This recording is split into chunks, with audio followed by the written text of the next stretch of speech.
उसे जीना नहीं था, वो खुद को खत्म कर देना चाहती थी। उसके दिमाग में हमेशा यही विचार आ रहा था। उसने डिसीजन ले लिया था, सिर्फ अंत कैसे करें इसके बारे में सोच रही थी। चारों ओर अंधेरा ही था। अपने ही सोच में मग्न पूर्वी नीचे बैठकर बहुत वक्त तक ऐसे ही बैठे फर्श की तरफ एक टक देख रही थी। पति के धोखेबाजी से पूर्वी अंदर से टूट गई थी। उसने बोले हुए वह शब्द पूर्वी के दिल में घाव कर गए थे। इस बार पंकज ने तो हद पार कर दी थी। अब और जीने का कोई अर्थ ही नहीं बचा था। अब खुद को खत्म कर दूं, इसके सिवाय दूसरा विचार उसके मन में नहीं आ रहा था। दोनों बच्चे गहरी नींद में थे। एक नजर उनकी तरफ देखा, उनके सिर पर प्यार से हाथ फेरा। आंखों में आंसुओं की धारा बहने लगी थी। उसने मन में एक दृढ़ निश्चय किया था। रात के 2 बजे थे, हर तरफ बहुत सन्नाटा था और वह धीरे से उठी और दूसरे रूम में गई। गले में फांसी का फंदा डालने ही वाली थी, तभी कुछ गिरने का आवाज आई। पूर्वी का 2 साल का बेटा जोर जोर से रोने लगा। उसी क्षण पूर्वी की 6 साल की बेटी चिल्लाने लगी, मम्मी छोटू बेड के ऊपर से नीचे गिर गया, तुम कहाँ हो? देखो ना छोटू कितना रो रहा है। पूर्वी भागकर दूसरे रूम में आई और अपने बेटे को उठाकर अपनी गोद में लिया और अपने सीने से लगा लिया। बेटी रोते हुए बोली, मम्मी तुम कहाँ चली गई थी? मुझे बहुत डर लग रहा था। तुम हम दोनों को छोड़कर कहीं मत जाओ, मुझे अकेले में बहुत डर लगता है। पूर्वी अपने दोनों बच्चों को पास लेकर जोर से गले से लगा लिया और रोने लगी। दोनों बच्चे उसके सीने से लिपटकर सो जाते सो गए। रोते रोते पूर्वी को कब नींद आ गई उसे पता ही नहीं चला। कामवाली बाई गंगू की आवाज से पूर्वी की नींद टूटी। अरे मैडम, आपने बाहर का गेट खुला क्यों छोड़ दिया था? अरे मैडम क्या हुआ, अभी तक आप सोई हुई हो? तबीयत तो ठीक है ना? वो खुद को संभालते हुए बोली, हाँ थोड़ी तबीयत ठीक नहीं है। घड़ी में वक्त देखती है तो 8:30 बजे थे। आज तुम्हें आने में इतनी देर क्यों हो गई?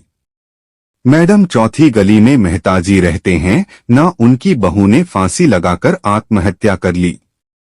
2 बच्चे हैं उनकी एक 10 साल की बेटी और 6 साल का बेटा है।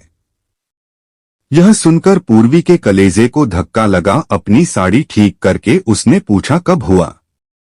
गंगू ने बोला, रात को हुआ मैडम। मैंने ऐसा सुना है कि उसके पति की दूसरी औरत से संबंध थे, कमबख्त अभी तक नहीं आया। अचानक पूर्वी ने गुस्से से बोली, अच्छा किया, वह आया या नहीं आया उससे क्या फर्क पड़ता है, अब वह थोड़ी ना देखने आने वाली है। ये सुनकर गंगू पूर्वी के कान के पास आई और धीरे से बोली, मैडम मैं अनपढ़ गवार हूँ और घर घर में जाकर झाड़ू पोछा करके मेरा पेट भरती हूँ और आप पढ़े लिखे हुए लोग हो, भले ही मैं आपसे उम्र में बड़ी हूँ, जीवन का अनुभव आपसे थोड़ा ज्यादा है। आजकल साहब और आपके बीच जो चल रहा है वह ठीक नहीं है। मुंह बंद था फिर भी मेरे कान खुले रहते थे। मैं एक औरत हूँ और औरत के दुख में भी समझती हूँ, इसलिए मुझे आपको एक बात बतानी है। आत्महत्या यह कोई भी समस्या का समाधान हो नहीं सकता। जिंदगी में उतार चढ़ाव तो होते ही रहते हैं।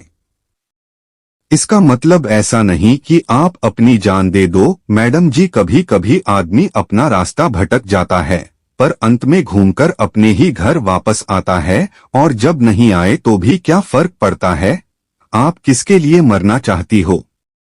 जो आपको प्यार नहीं करता, जिसको आपकी थोड़ी सी भी परवाह नहीं हो, उसके लिए आप जी नहीं सकती। जो आपसे प्यार करते हैं, जिसको आपकी कदर हो, आपके माता पिता जो आपसे बहुत प्यार करते हैं, आपके बच्चे जिनको आपकी जरूरत है। गंगू का बोलना सुनकर पूर्वी की आंखों में से आंसू की धारा बहने लगे। पूर्वी गंगू को गले लगाकर रोने लगी। गंगू पूर्वी को पीठ पर से हाथ फेरते हुए सोफे पर बैठाती है और बोलती है, बुरा न मानो तो एक बात बोलूं मैडम, खाली दिमाग शैतान का घर होता है। आप घर में बैठकर फालतू बातों को सोचते हो। मैं आपके घर में काम करने के बाद में 9 से 3 इस वक्त स्कूल में झाड़ू लगाने जाती हूँ। वहाँ की प्रिंसिपल मैडम बहुत अच्छी है। आप तो पढ़े हुए हो, अगर आप बोलती हो तो मैं आपके लिए टीचर का काम करने का पूछूं क्या? आपका वक्त भी निकल जाएगा और मन भी लग जाएगा। इस पर पूर्वी चुप बैठी थी। कोई भी जवाब न मिलने पर गंगू बोली, मैं आपके लिए चाय लेकर आती हूँ। और गंगू काम करने लग जाती है। काम निपटाकर बोलती है, मैडम मैं जाती हूँ। उतने में पूर्वी उससे बोलती है, रुको गंगू, तुम स्कूल में मेरे लिए पूछना, यदि संभव हो तो प्रिंसिपल मैडम का नंबर मुझे लाकर दो। गंगू के चेहरे पर खुशी का भाव दिखा। गंगू पूर्वी के पास जाकर बैठी और धीरे से बोली, मैडम मैंने दूसरे रूम में बेड पर स्टूल रखा हुआ देखा था। ऐसा आप कभी भी मत करना, यह आपका घर है, इसे बचाने को आपसे जो हो सके वह कीजिए। बिना लड़े आपने हार मान ली। गंगू पूर्वी के हाथ अपने हाथ में लेकर बोली, मैडम एक फिल्म में एक हीरो ने एक डायलॉग बोला था, लड़ाई लड़कर जीती जाती है, मरकर नहीं, क्योंकि मुर्दे कभी लड़ा नहीं करते। गंगू हाथ नचाते हुए ऐसे बोलने लगी। यह देखकर पूर्वी को बहुत हंसना आया। गंगू का बोलना सुनकर पूर्वी का मन हल्का हो गया और उसे एक नई आशा की किरण भी दिखी। वह अलमारी में से अपने सर्टिफिकेट निकालने लगी। दोस्तों, पति पत्नी का रिश्ता यह बहुत स्नेही होता है। भगवान को यही दुआ करती हूँ कि कोई भी पति पत्नी के जीवन में ऐसा मोड़ नहीं आना चाहिए। अगर आया भी तो आत्महत्या ये उसका इलाज नहीं है। जीवन में कोई भी समस्या का आत्महत्या यह समाधान हो नहीं सकता।